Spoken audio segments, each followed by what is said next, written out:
Guys, I have made a severe lapse in my judgment. It's what I would say, but I'm in the right.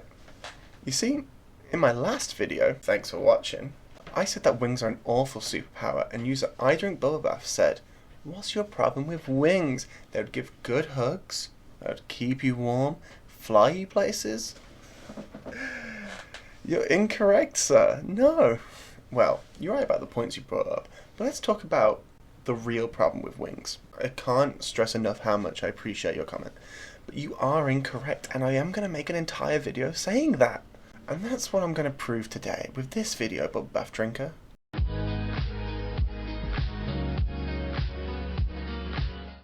Let me start by saying I love comic books. I've been reading comic books since I was pissing the bed.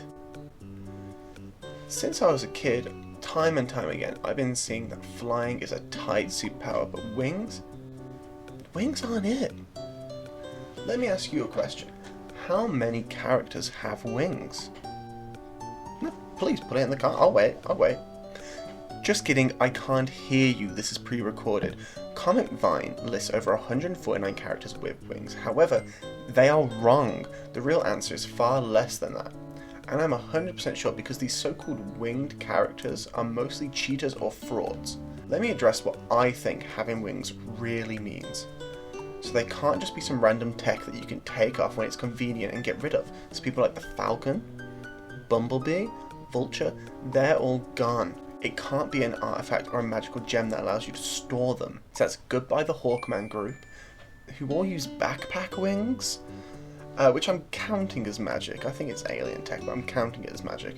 And goodbye Firehawk, who uses a gem, and Darkhawk, who uses a gem, but cheats even further, because it's a gem that when he touches, transfers his consciousness into a body with wings light years away. Now that's cheating. Now this leads us with two types of permanent wings.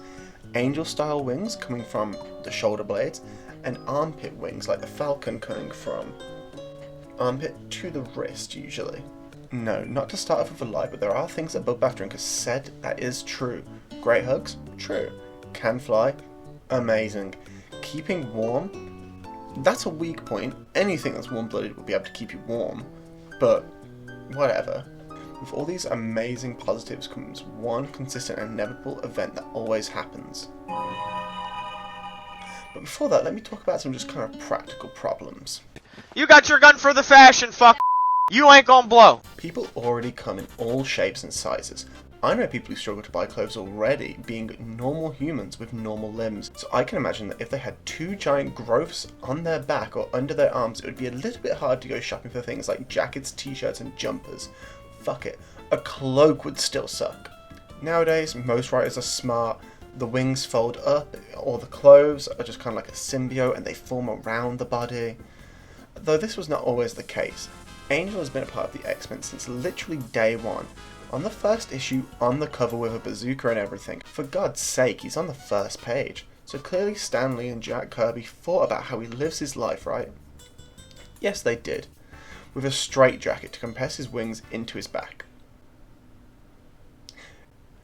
Excuse me? That's right, whenever the professor wasn't making him fly through spinning blades or a crusher, he had him wear a bird binder. That doesn't sound very practical or comfortable to me. Not only that, but it makes him wear a skin-tight spandex his entire life. There's no amount of baby oil or baby powder that is going to get me into a suit, let alone a man with two giant pizza boxes strapped to his back. Join me and my friends for a fun day out. In my opinion, he should not have to wear the bird binder 10,000 in order to live a normal life. So let's get rid of that, shall we? Let's say he's just got some magic clothes that he can just live and he can do anything. But he can't do anything. In my previous video, I mentioned going to the movies and how you'd have to spend more money than the average person just to sit in the seat. But what about other activities for new? Well, let's go over some, shall we? Theme park?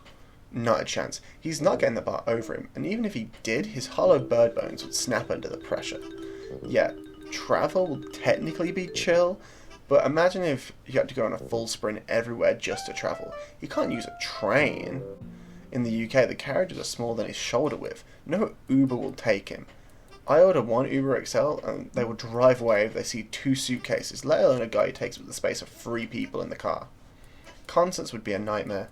We can't be in the front because no one behind him will see, and we can't be in the back because he's going to be shuffling past him to get to the bar, ruffling all his feathers, the feathers getting stuck into the sticky floor. I mean, they're only inches off the ground. There's a chance they're touching that floor. Someone could step on them in that environment. Now, I say this knowing that Angel, aka Warren Kenneth Worthington III, he loves clubbing, but the clubs he's always in are never full compared to Snobs on a Friday. I mean, it just takes up so much room to just be there. Guys, this is the real reason why having wings sucks. They are always getting injured. Sam Wilson, aka Captain America, aka the Falcon, aka the guy with the psychic connection to birds, has had his wings injured multiple times. Sometimes the wing breaks have no significance at all, like in issue 5, the 2017 to 2018 run of the Falcon. Whilst he was fighting Blackheart, his wings get damaged and are full of holes in one panel as the villain leave him for dead. The Falcon lies on the floor, wings completely destroyed. 2 pages later, he's still using them for flight whilst delivering a speech about how violence is not the answer. Nice speech, great moment. How on earth is he still flying? Don't give me a character with a tech suit that allows him to fly, and then when it breaks, still allow the character to fly. Have the damage mean something, please. Like for the character Hawk Girl. Now, to be fair, her wings are removable. In issue 53 of Hawk Girl in 2006, she detaches her wings and hooks a villain to them to make the villain fly away. So not quite Angel, but still, in Hawk Girl 61, she gets shot with a device that binds her and creates a robot double of her because of comics. Now, the side effect is that it takes her wings. She's obviously devastated. She lost her wings. You know, the backpack wings that she could take off whenever anyway, but, you know, no issue. However, no need to fret, because in the next page, a pair of metal wings painfully rip out of her back. And this is in no way an isolated incident. How could you let this happen? He wasn't supposed to be injured. You didn't tell me he was your son. This could have been avoided if you'd been honest with us. Just get out of your moss.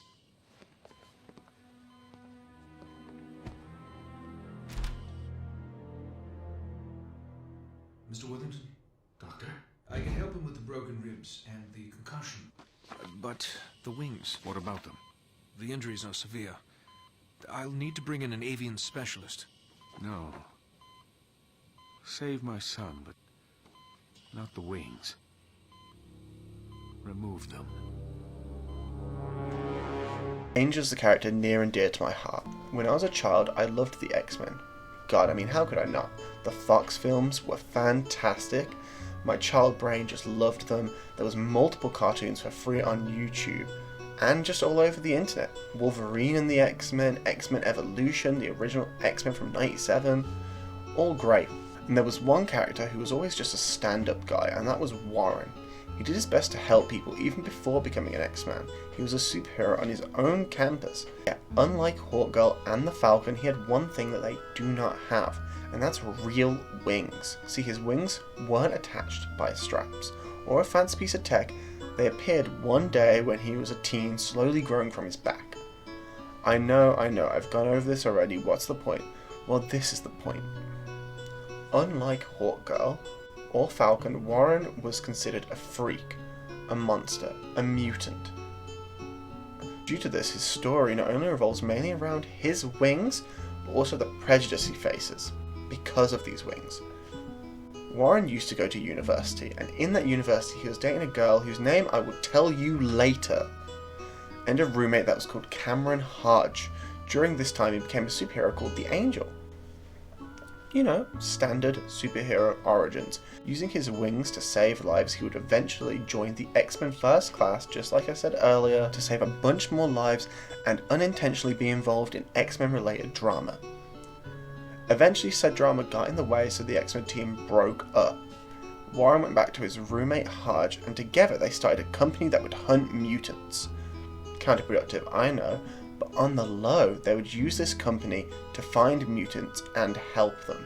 through rough situations. Warren fronted the cost of this company on the low because there was no way people would see that this anti-mutant company being funded by a mutant activist and think, yep, this is definitely being used the way it's meant to be. The figurehead of this business was Hodge, and he played the role of an anti-mutant businessman perfectly. Because he really was one during this time. During his time with the X Factor, which was the team that they made, Angel's wing would become a glowing eye like on a Nintendo boss. Alright, Mr. Sinister, a famous and overly frequent X-Men villain, started an attack with some hired muscle on the Murlocs.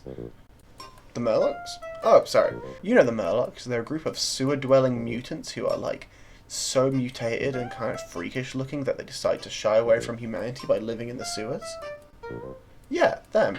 Well, in issue 196 of Uncanny X-Men, a few years prior to this event happening, they kidnapped Angel, stabbed through his wings, and tried to force him into a marriage. So obviously when they're in danger, Warren does the only thing he can, and help them. Whilst going down there, he gets stabbed with 2 energy harpoons in both wings. Coordinated, planned. Surely they had to train for this. 2 guys who barely know each other can't just grab 2 harpoons and target them perfectly on a guy's wings and pin them to the back. There is no way. Luckily, 4 saved him. However, this was not the end of Warren's wing troubles. After his wings were heavily injured, the doctors were worried about infection. This was great news for Hodge, but not good for Warren. Warren was out for the count. He was knocked out, he was in distress, he thought he was going to lose his wings forever. And unfortunately, his mutant-hating friend Hodge used this to his advantage. Hodge got the courts to recognize Warren as mentally insane and forced the doctors to remove his wings without his consent. It was not great for our bird boy during this time, for sure. Upset and sad, he decides to leave on a plane to go on a spiritual journey. And luckily, Hodge saw this coming, so he decided to plant a bomb in the plane and blow it up, supposedly killing our boy Angel. But nothing to worry about. A mutant god from in the ancient Egyptian period had returned, and Apocalypse, one of his first acts was to save Warren. He decided he wanted to remake his 4 Horsemen of the Apocalypse, and he wanted Warren to be his death. And at this point, Warren was desperate. He wanted his wings back, he wanted his life back, so he took the offer and grew metal wings and blue skin, causing a huge twist of making him emo and calling himself Dark Angel. Bum bum bum. The X Factor found out about what Hodge was doing way after it was far too late, but they didn't have any evidence to take to the cops. But Warren's girlfriend, whose name I will get to later, did have the evidence and decided to bring it forward. However, in the process, got caught by Hodge. Angel tried to save her, but it was too late. Hodge had murdered his love. A brave woman who would always strive for justice.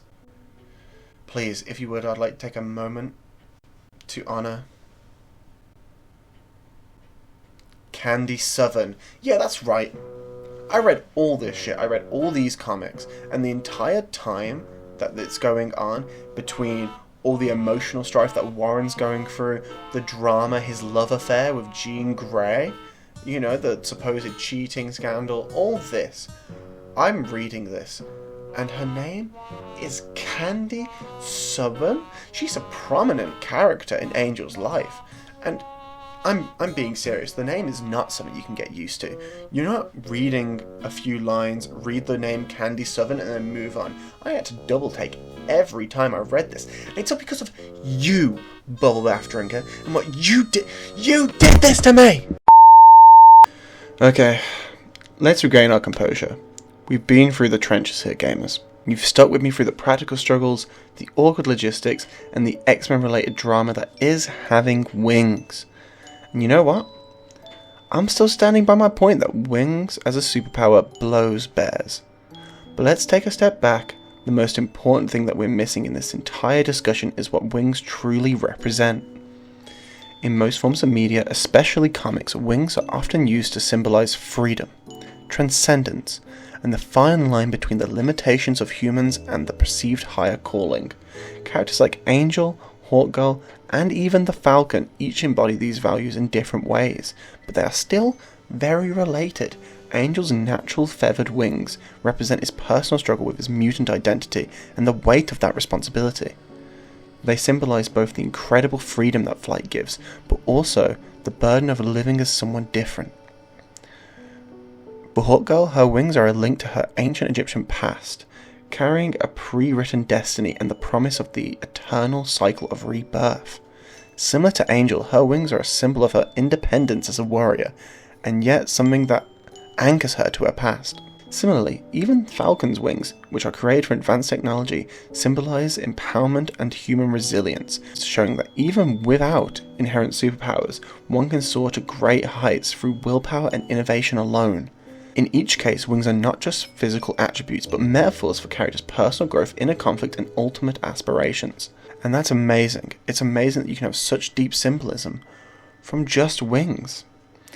But what I'm trying to say is, skip all the personal growth and symbolism, because at the end of the day you still can't do anything. What, you thought I'd change my mind? Screw you, bubble bath drinker. I'll find you, I swear to God I'll find you, and when I do, I'll get...